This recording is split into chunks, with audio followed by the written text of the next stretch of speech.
Christine from Access Plus. So here's the Italjet Dragster. So we have the red, white, and then the yellow, white. So for the regular color, the price would be 448,000.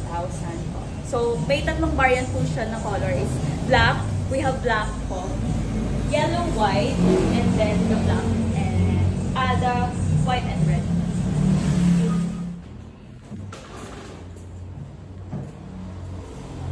Limited. Ganito pala sila. Pero hindi na may luma kaya hindi pa rin yung hindi pa rin yun. Ito mas maganda yung setup. Nakataas na yung bar. Oo, ano? Ninig-text sa akin yung sa Italjet. Oo. Mukha ba ito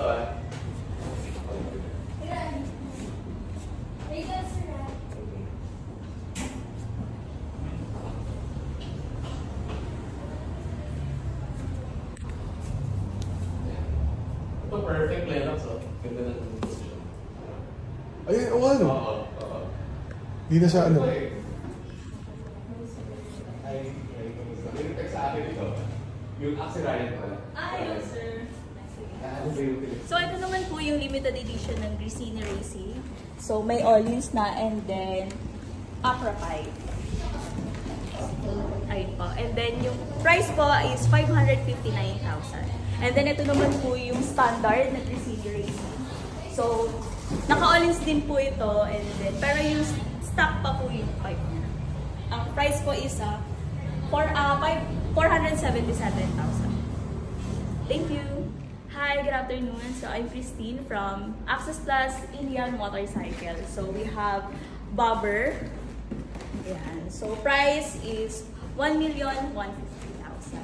And then this one is the Scout Road. So gantong color po is the copper red, and then price niya po is 1,150,000. And then ito naman po yung mga standard color niya. So sagebrush. So, nasa 999,000 lang po. And then, yung black metallic naman natin is nasa 1,040,000. So, ito naman po yung Indian Cheap Dark Horse namin na nasa 1,500,000. Thank you!